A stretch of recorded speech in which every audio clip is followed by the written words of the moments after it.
Hi, I'm Alaura Weaver, Director of Enterprise Content at Writer. And I'm Diego Lamanto, CMO of Writer.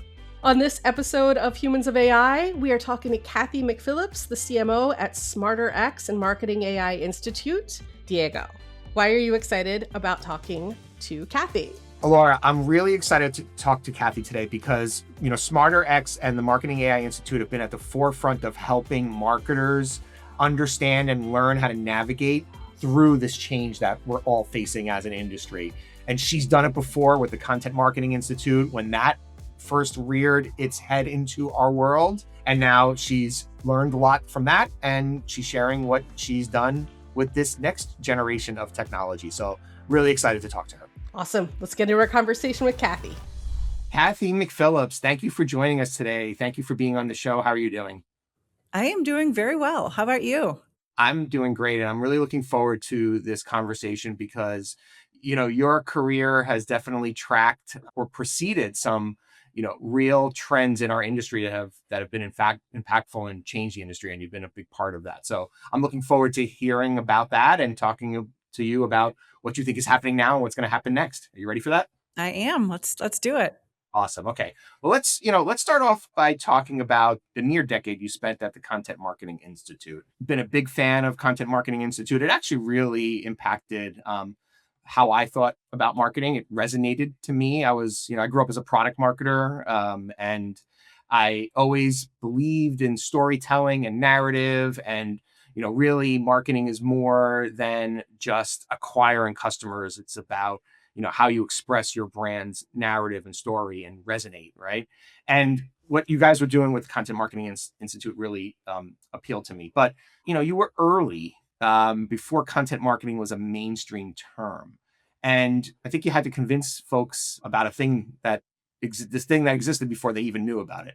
What was it like to be early in that wave? Yeah, it was interesting because I was a follower of Joe Polizzi and the Content Marketing Institute before I started working for them. And I remember, soaking in all this information and this knowledge and then trying to implement it with the client I was working with at the time. And looking back, I'm like, that was not content marketing in the slightest bit. Like, I was misinformed. I really didn't truly understand it, but it took a minute for that phrase to catch on. Is it content marketing? Is it inbound marketing? Is it even marketing? What is it? And it just wasn't accepted vocabulary. So it was just hard because once I started working with Joe and the team, budgets weren't allocated for it. Yeah, People right. didn't really understand it. They couldn't wrap their head around it. And marketing to many was like campaigns and ads. And content came in and it's like, where does this fit in? So it was really interesting when I first started, and then just kind of seeing that evolution over that, 9 years. Well, so what was it that just attracted you to the idea of content beyond, ads and campaigns? Why did you think content was earned its place amongst those other pillars of marketing? Just curious. Well, and I can say when I started, I wasn't totally sold that this was it, but it was a good opportunity. I liked Joe and Pam and the team, and they're a Cleveland-based company, and that's where I am. But I did like the idea of education, community, relationships before selling, or having those relationships be the thing that, and not to be disingenuous at all, but just that's how you could sell. You could sell purely based on relationships, being useful, being helpful, all of those things, which, if you know me, is like part of who I am. Yeah. What resonated at that time for me as well was the technology, surrounding marketing was so rapidly changing, and it was changing the buyer journey, right? So no longer did they call, did you call or, reach out when you realized you had a need to a vendor? You did your own research and you educated yourself, and, the company entered the journey much later than it did in the past. And so I think you all really recognized something was changing about the buyer's journey, and you helped marketers understand how to adapt. And I think content was spot on. So I think that takes us to AI now, right? And 2021, ChatGPT hadn't hit the world. Obviously, AI was a thing, but it wasn't what it is now. And certainly most marketers didn't anticipate what happened in 2022. I'd love to talk to you a little bit about that. Like, what was the conversation you had with, Paul Rotzer, the founder of SmartX, and Mike Macon, when he reached out to you? What was that pitch? And why did you think AI was the thing to go and do next? Similarly, I wasn't sure it was, but when Paul and I started talking in 2021, it was, I've got an event and I love events and we have this educational arm of the business, and that resonated with me, and it was like AI was just the product. And I didn't know. I came to Joe Polizzi and I went to Maycon in 2019 in its first year, and we kind of thought a little bit that we're like, what is Paul doing? And we didn't doubt him, I wouldn't say, because he has such deep conviction and he's smart and he's ahead a lot of the times. But it was like, what is this? What does this mean? So when I first started working with Paul, it was, I can help you grow these things for your company. And then both with CMI and the Institute and now SmarterX, it's like, oh, I'm our customer.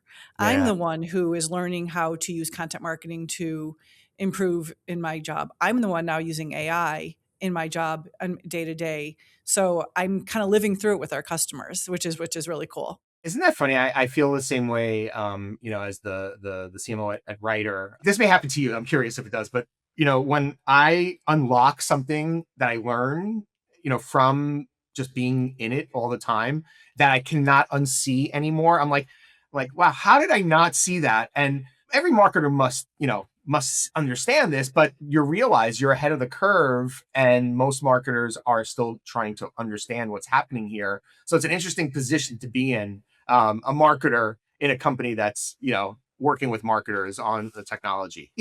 But you made a big bet on something most people did not see coming. It was, AI and marketing was not, I'm curious, actually, what would you say was the hot topic in 2021 around marketing, and why did you decide AI was the place to make the next bet? Paul, honestly. I love the math side of marketing. I love the creative side of marketing. And I was kind of like, where does this fit? And when I came to Maycon in 2019, Joe and I left like, oh, that was cool. And we went back to our jobs. And just over the course of the next few years, it was like, what does this mean? And I'm naturally curious. I like small and scrappy. And it just seemed like, okay, let's go figure this out. I've been very fortunate that my husband has health insurance, in his job. So like, if this didn't work out, I'd find a job, and I had my own company for about 13 years. So I was okay with taking a risk. And I knew that it was a safe risk. It was with Paul. But I think that the AI intrigued me. It's like, I don't even know what this means. I'd love to be part of the team that figures it out. So let's talk about that, because you're leading an AI education organization, and your AI is still relatively new to you. What was that like, walking in with that level of experience and understanding? It was hard, because it was still kind of abstract. There wasn't ChatGPT, and it was like, I don't know what this even means, and I got to do my job, and I have to learn in parallel. So it was challenging. I never doubted that I made made a wrong choice, but it was fun to be part of, like, sitting in these rooms and having these conversations with the team and with others in the industry and just kind of soaking it all in. So it was like, learn quickly. How did you help folks understand the power on what AI could do for you before ChatGPT and then after ChatGPT? Because I think once people saw ChatGPT, it was like, oh, okay, I get AI, what AI can do. But before that, it must have been education on just like what the technology can do to begin with, right? Yes. Yes. And it was like, when I had a few of those moments, the first thing I did was I jumped to LinkedIn and I'd record a video and say, oh my gosh, you guys, look what I just did. And to look back at those videos now, they're kind of laughable at like the most basic things. But I think there were a lot of those light bulb moments of, oh, that's AI. Yeah. Oh, I can do that. I can do that and still be a good marketer and a good human and not try to have it replace all of the things I fundamentally like doing. So there were a few of those moments at the beginning. And I think, again, going back to the community aspect of things, for me to be able to say to a lot of peers in the industry, I'm figuring this out right alongside you, I think that really brought a lot of value to the company. And I'm curious, what were one of those light bulb moments for you? I have two big ones that were, right when I started, where Paul, they wanted to record the podcast. And I was like, great, who's our podcast producer? And he said, you. I was like, oh, okay, great. So I said, I don't know how to edit videos. I don't know how to do this. So he said, log into Descript. We've got a license, go figure it out. And I figured it out. And then I was like, oh, I can edit videos. What Yeah. else can I do? And that said, we did hire someone a year and a half later who has video editing experience, and what she's able to do is light years ahead of what I was. But it does democratize the ability to do a lot of those things.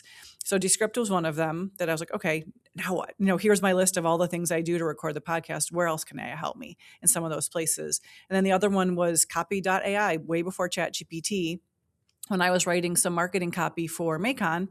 And again, I went in and I just put in a prompt, and looking back at that was probably horrible as well.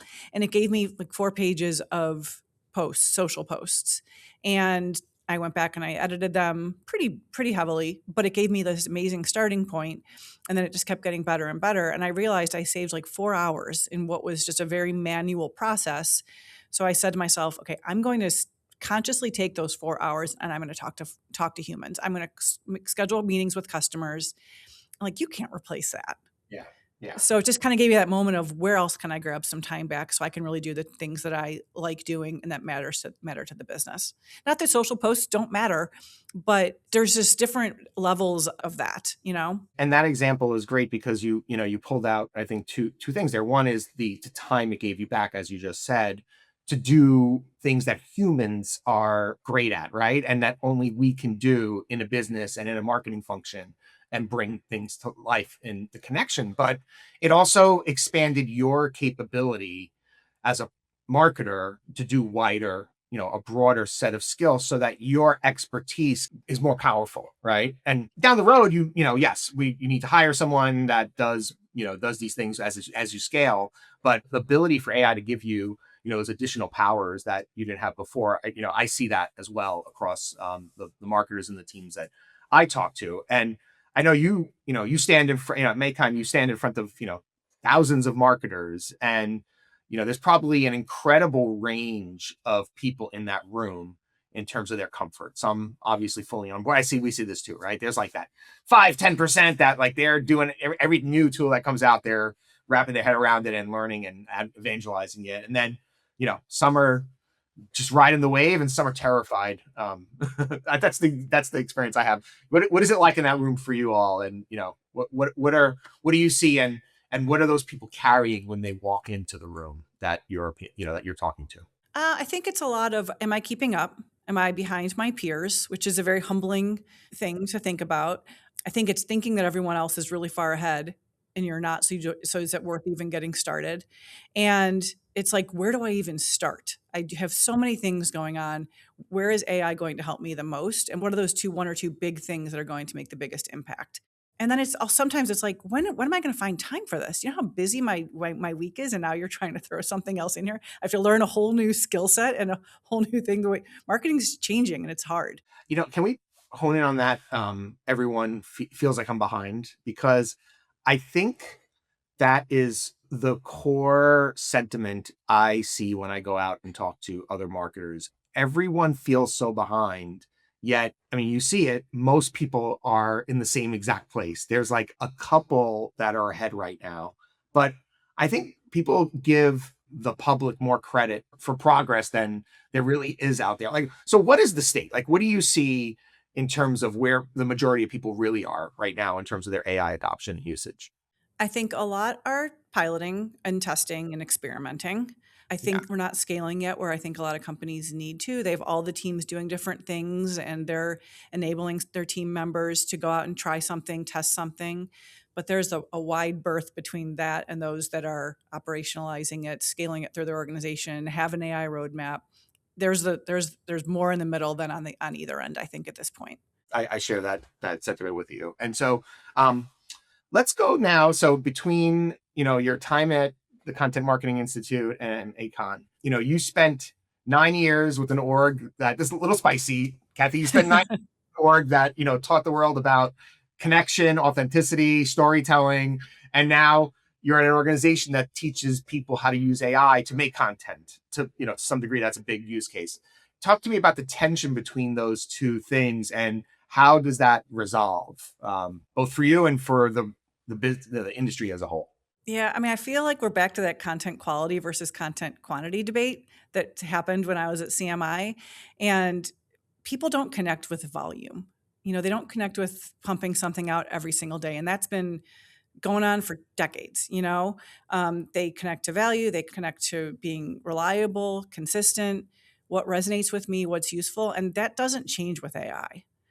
So I think in a world of like infinite content, I think trust becomes our best resource and our scarcest resource. And that's an opportunity for writers and content creators to like use it where it makes sense for you, use it where it's legal, where it's ethical, all of those things. But like use it where you're going to make the biggest impact on your customers and where your voice remains. I share exactly the same sentiment. I live in a world where we offer a product that helps content scale, right? But how does a brand stand out and differentiate in that?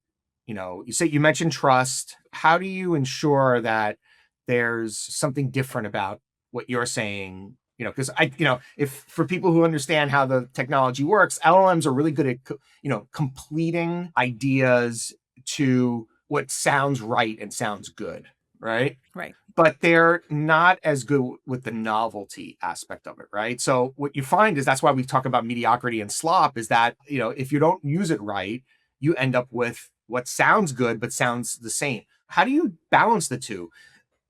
Create differentiation, but also scale that differentiation with AI. I think that's the crux of the question I'm trying to get at, and I think I'm trying to help the industry solve myself. Yeah, a couple things. One is just like maintaining and building credibility, being really strong in, I keep saying the word conviction, but I think that's just, you have a point of view. Yeah. You are sticking to that point of view. You're not trying to be everything to everyone. And that, again, that's just some basic marketing. And I don't think that changes with AI.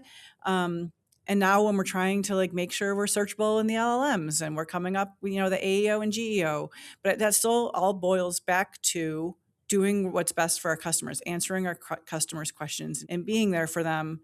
But I think the credibility part is such a huge aspect of it. And when it comes to the tools and using the tools and like making sure what's coming out of them is right, if you take something from an LLM for a blog post, for website copy, for whatever you're using it for, and you can't repeat that without reading it, you don't understand it.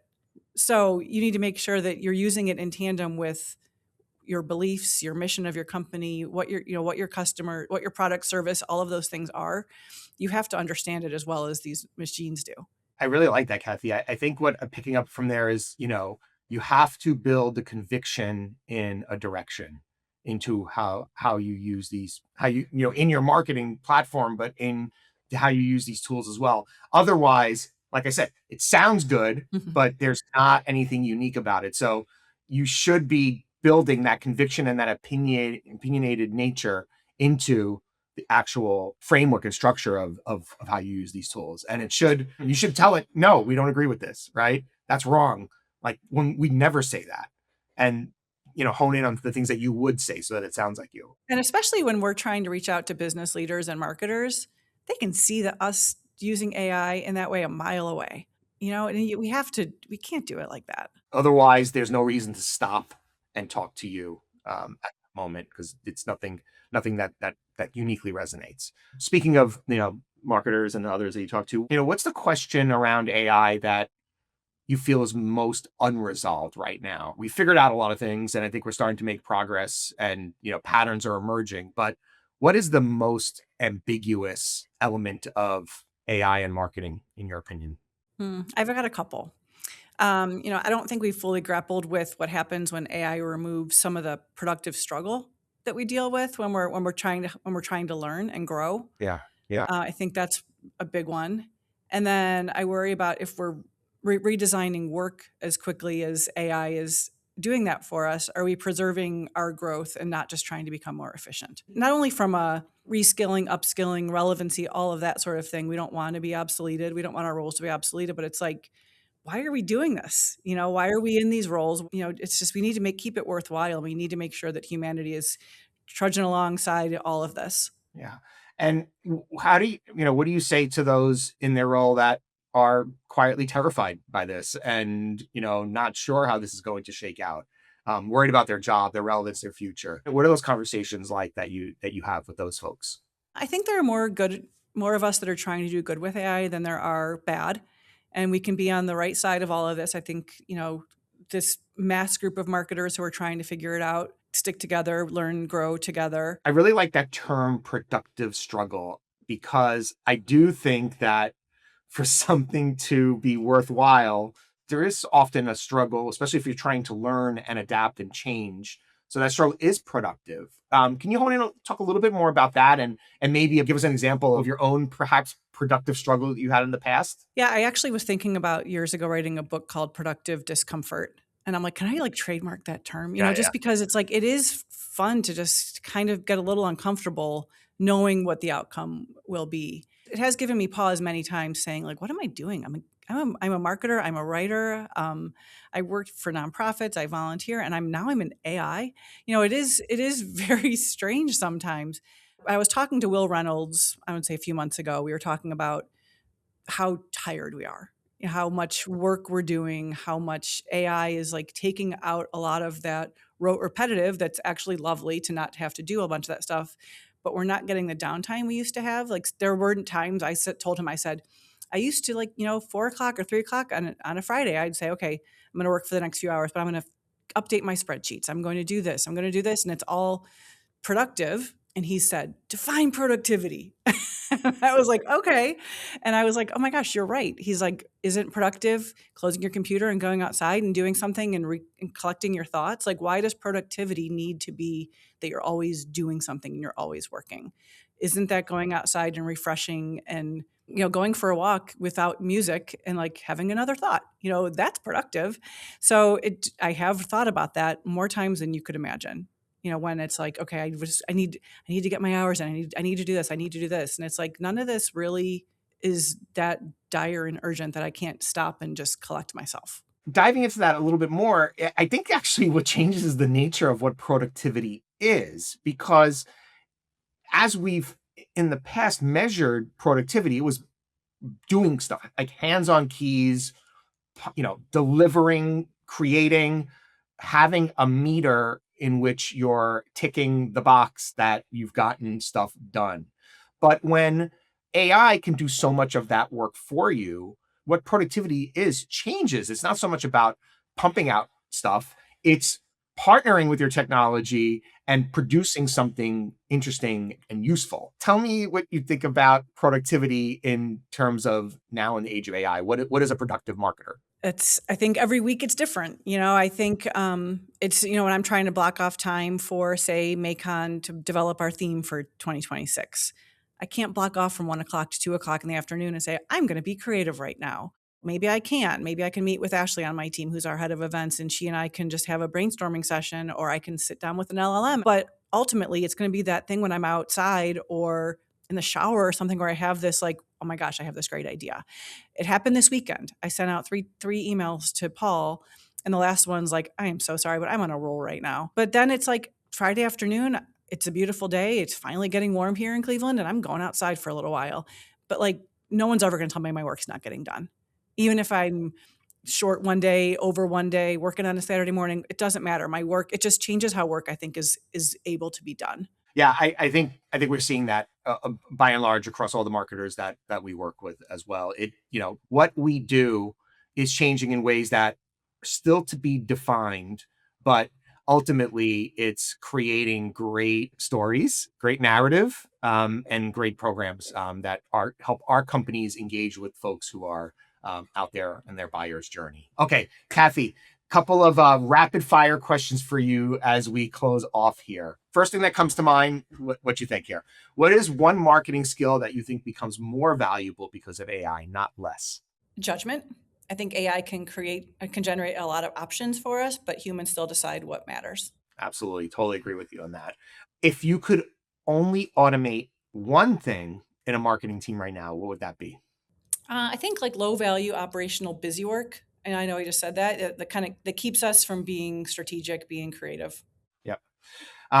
What is a piece of messaging advice and content marketing, narrative storytelling advice that you used to swear by that AI has changed your mind on? I think it's really just, I used to think we used to need more people. If we needed more content, we needed more people. And while I think it still needs to be done the right way, I think it's changed my mind. AI has changed my mind about leveraging technology for more of the good stuff. Okay. And so two more about humans and AI, since that's what our theme here is. How do we stay human while growing a business and running a marketing organization in the age of AI? I think the more AI advances, I think the more valuable genuine human experiences matter. I think the future belongs to marketers who can combine technology with humanity. And I think that there are so many things that, we went to ebooks, people like holding books now. We went to greeting cards online, and now people want to get paper greeting cards. I think it always comes back to connection. Yeah. And last question, for those CMOs listening to this and all the other marketing leaders, what do you want them to take away from this conversation, and specifically about your role in the world of AI and marketing? You don't need to have all the answers to get started. I think it's transformation is very emotional before it becomes operational, and I think we just need to get over that a little bit and jump in. And if you're not the right person at your organization to be that change agent, I think you need to find and enable someone on your team who can help you. Okay. Thank you very much, Cathy McPhillips. Thank you for joining us today. Thanks for helping the world get adapted and used to and working with AI. We appreciate your efforts. And I think the marketers out there that you've impacted appreciate it as well. So for all of them, I will thank you. And thank you for joining us today. Thank you so much. So that was Cathy. Yes, great conversation. I definitely resonated with a lot of the things she said around how she sees people in the trenches adapting and reacting. We see it ourselves, all the glossy LinkedIn posts, and there's a lot, don't get me wrong, there's a lot of progress happening out there, but you'd feel like everyone has figured it out from what you see online. And the reality is most people are doing their day job and trying to figure it out. The LinkedIn post style that pisses me off the most is the one that's like, if you're doing it this way, you're doing AI wrong. Yeah. Yeah. Like, Well, why make people feel bad about how they're exploring AI? Yeah. Right? It's all legit. Right. That's why I love, Maycon and Smarter X and what they're doing to educate folks. And it's amazing, they were in the right place, right time, I think, right? They to start an AI and marketing effort in 2021. Perfect time. I remember the seedling of AI when I was in agency work hitting around that time too. And there was a big question mark around it. And people were playing around with it and were like, I guess, I see how this can help, but there's no way that it could possibly blah, blah, blah. And then it started blooming. But what I really admire about how they approach it, and Cathy in particular, she's always been so based in meeting people where they're at, right? Making where they are in their journey legitimate and encouraging. Yeah. Instead of, oh, well, you can go all the way over here and see all the hype, right? All of the gimmickry of what's possible with AI. There is a place for the art of the possible, but there's also legit, like, let's talk about the unsexy uses of AI that'll make your life a little bit easier. Like you said, I appreciate meeting people where they're at, Mhm. because that's the only way you're going to guide someone is to first find where they are and guide them from there, as opposed to some arbitrary point. The other thing that really stood out to me, Diego, was the being able to walk away and knowing that you're being productive by walking away.